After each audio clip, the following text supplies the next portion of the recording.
DPC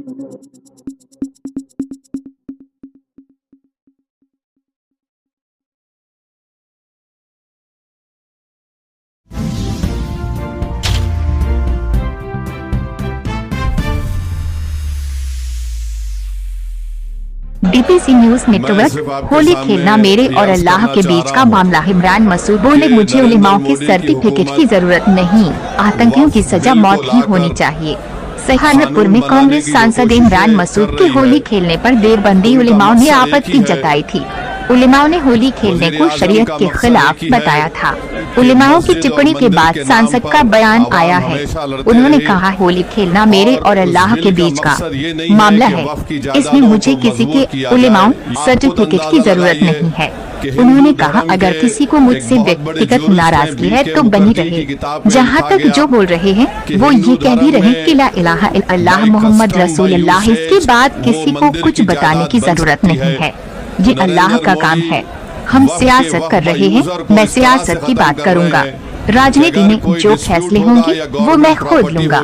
जो जिसका काम है वह अपना अपना काम करे। 123 वक्फ की जायदादें हैं जिस पर मरकज़ी हुकूमत का कि ये गवर्नमेंट की प्रॉपर्टी है। कलेक्टर को इख्तियार देने का मतलब यही है कि कलेक्टर हुकूमत के हक में फैसला देगा।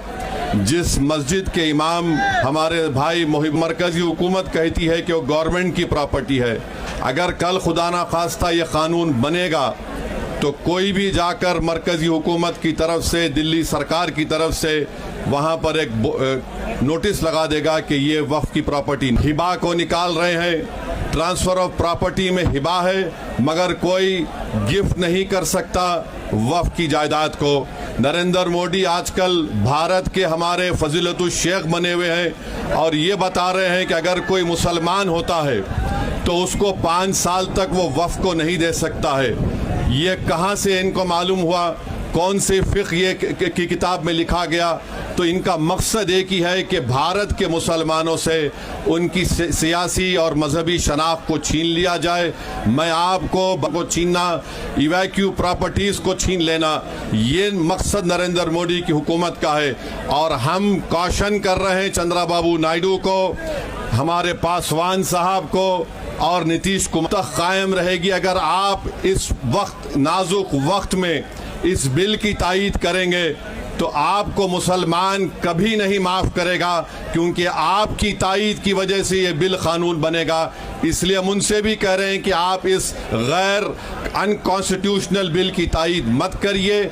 हमारा मुतालबा सिर्फ यही है, अगर हिंदू धर्म की प्रॉपर्टीज़ में, मंदिरों में, सिखों के गुरुद्वारा में कोई गैर सिख या गैर हिंदू मेंबर नहीं बन सकता तो मुसलमान के इस वक्त में क्यों बन सकता है? तो ये तमाम चीज़ें हैं। हम उम्मीद करते हैं कि हुकूमत इसका नोटिस लेगी। अगर नरेंद्र मोदी इस मुल्क के अमन को ख़राब करना चाहते हैं, वो मस्जिदों और मंदिरों के झगड़ों में जारी होगी। मैं यहाँ पर शुक्रिया अदा करना चाहूँगा हमारे जॉइंट वर्किंग कमेटी पार्लियामेंट के तमाम अरकान का, और ख़ास तौर से कल्याण बनर्जी साहब का, टीएमसी के राजा साहब का, डीएमके का, हमारे नासिर भाई का और मुहिबुल्लाह नदवी साहब का। हमने तमाम बड़ी कोशिशें की, हमने अपनी अपनी डिसेंट रिपोर्ट को दिया।